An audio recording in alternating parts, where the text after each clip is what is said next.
Hey everybody, and have you always wanted to experience watching an episode of Dexter's Laboratory in what's essentially a potato? Then have I got the portable video game console for you.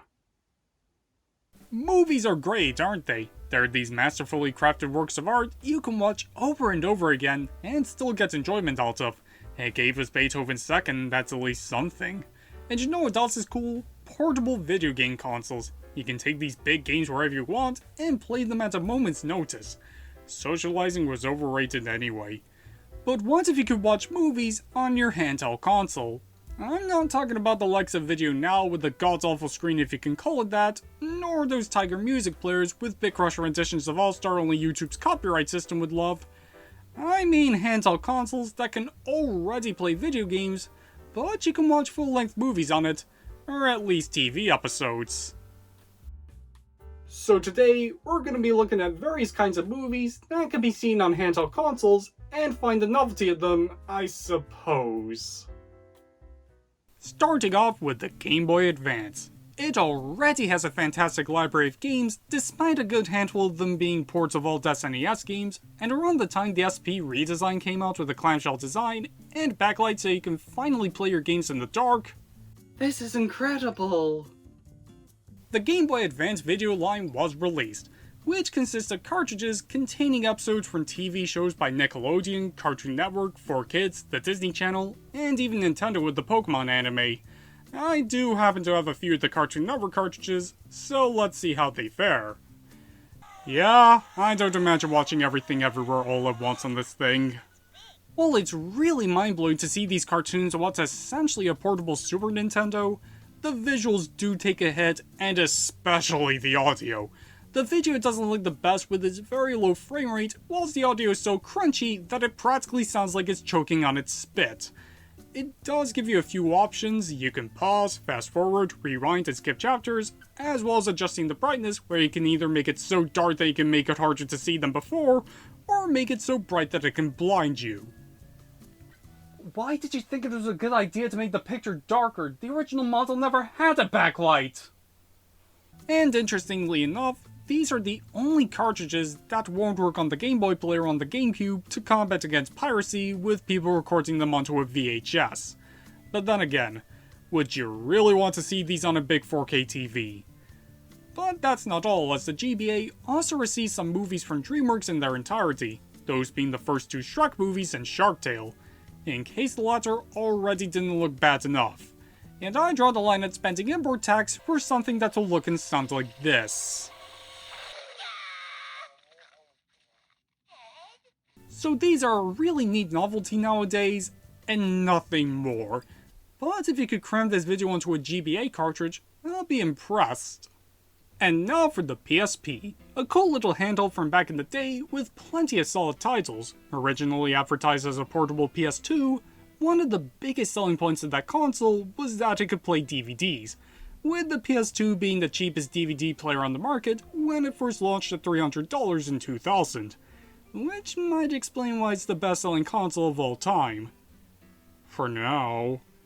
So I believe Sony wanted to replicate that success by creating their own discs for the system, the UMD, and launch a range of select movies and TV shows under UMD Video to make the PSP the ultimate portable system that can do anything.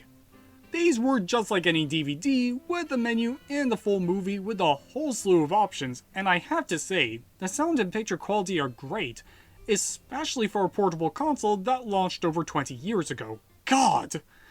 Unlike the GBA stick-to-kids cartoons, the PSP has a lot of variety when it comes to the films and shows they provided, with something for everyone, and again, they all look and sound great. But while you do have a good viewing experience of the film, there aren't really any bonus features on these discs to keep you sticking around. Some do have them, but it's a rarity due to the UMD's limited storage. And it's even more insulting when they're listed on the back of the box, but not on the disc. You lied to me! Not to mention, the menus 8 out of 10 times are static and pretty boring. There are some pretty creative layouts for sure, but I feel like I'm at the DMV with these most of the time. And because of piracy concerns surrounding UMDs, these didn't last awfully long, with companies like Paramount and Buena Vista jumping ship almost immediately.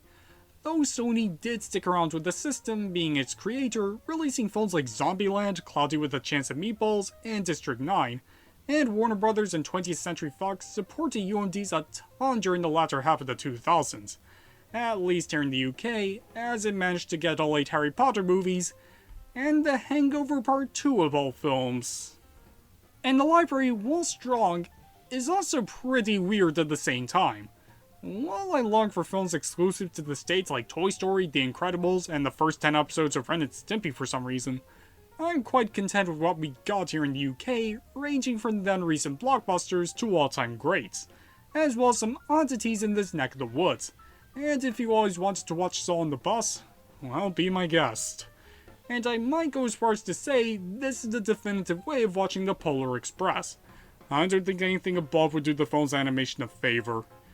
Yet I can't help but feel that there were some missed opportunities. With Entertainment and Video releasing new line cinema films, the Lord of the Rings trilogy would have been great, even though the films did spread across multiple discs. For 20th Century Fox, it would have been amazing to have all 6 Star Wars movies at the time, but we only ever got that Clone Wars movie on the system. Don't watch the Clone Wars movie, it sucks. But another problem was that the movies could be modeled up with its games on the very same system, as the PSP was a video game console after all. And must have sucked for the kid who wanted Surf's Up. With how limited the library is, alongside the bare-bones packages these mostly offer, it leaves you asking, why not just buy a portable DVD player at that point? They're bulkier, but you get more bang for your buck from your DVDs this way. Though it doesn't stop UMDs from being a convenient and quality way of watching films on the go. And I can understand why it never really took off. When I got my PSP as a kid, I was pretty blown away by this, and it lasted me through plenty of car trips, and I'm glad it still holds up. And apparently you can add movies from your computer to the system, but I believe my setup is too modern for it to handle. Also, the UMDs won't work on the digital-only PSP Go. Who the hell in 2009 bought a PSP Go? I would have killed for something similar on my DS, and apparently my prayers were answered with the Zelda Twilight Princess trailer cartridge handed out in E3 2005. For how much? So let's go up a generation with the 3DS. Early in its life, there was an application called Nintendo Video, which worked like YouTube, where you can watch videos in stereoscopic 3D, and was supported by the likes of Nintendo, College Humor, Frederator Studios, Aardman, and Mondo Media. There were also some music videos and movie trailers on it, but it was shut down in 2014. Thankfully on the 3DS eShop, whilst that was open, you could download some of these videos on it, as well as game trailers. Of the videos I managed to get, there were some Shaun the Sheep shorts that were on Nintendo Video, an OVA of the Ezra Striker Gumball games, and a cartoon series called The 3D Machine. You could also download YouTube on it. It wasn't great, but charming to see all kinds of videos on the 3DS. Whilst the US got Netflix, we got the Nintendo Anime channel exclusive to Europe, which hosted anime like Pokemon, Kirby Right Back At Ya, Inazuma 11, the Sonic cartoon where Dr. Robotnik says Pingas! And when I went to France during one summer, Heidi Girl of the Alps by future Studio Ghibli co-founder Isao Takahata. But over in Japan, they got full-ass movies over there. It was planned for the West, but things got scrapped. Films that released in Japan include Up, Wreck-It Ralph, Big Hero 6, and even the Lego Movie.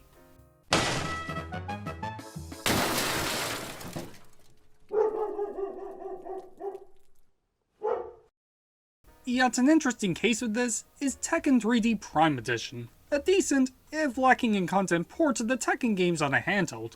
To compensate for this, it comes with the full movie of Tekken Blood Vengeance in stereoscopic 3D. While I don't really give a monkey's uncle about the movie itself, the fact they crammed this film into a cheeses of a game cartridge is very commendable, and at such quality no less. On the PS Vita, you could download movies, and even Netflix on its digital storefront. Who even bought a Vita let alone downloaded movies on it? And now we cut to the modern day with the Nintendo Switch. Though it has Hulu over in the States, it doesn't have any options to download movies. There's no Netflix, no Disney Plus, no Prime Video, not even Tubi. But you can watch YouTube on it, and there's also Crunchyroll. And in the past, it had Twitch and the Pokemon channel, but supports a incentive for those. There was also Funimation, but the Switch has been on the market for over 8 years, and I doubt we'll see any of these streaming services come to it. They may be saving them for the Switch too. And it would be pretty cool for Nintendo to offer the Mario movie digitally on the eShop as an NSO perk or something. After Nintendo Music, sky's the limit. Though we have seen the odd one here and there in some games. The Mega Man X Legacy Collections had the Day of Sigma OVA from Maverick Hunter X with chapters. Metal Gear Solid Master Collection 1 has the first 2 digital graphic novels as movies. Disney Classic Games Aladdin and the Lion King has some neat behind the scenes videos when those games initially came out. Sonic Origins has some segments of the Sonic Symphony recording from 2021. And Atari 50th Anniversary Collection goes above and beyond. While it's already a great crash course for video game history with countless games and facts, it also has videos of behind-the-scenes footage, commercials, and interviews with former Atari devs, and it just got even more stuff, on top of digital clips having made more compilations in this exact style just releasing a Tetris compilation. Please do Midway next. Yet in the TMNT Cowabunga collection, it just has still images for all the shows. I understand not adding in whole episodes, but at least put in the intros. And why didn't Smash Ultimate add all the trailers in their movie section? And those are movies and video content you could watch on portable video game consoles. And while it is a cool novelty, nowadays it's looking to be a bit of a dead art form, namely with the rise of smartphones and tablets, which I imagine you're watching this video on right now.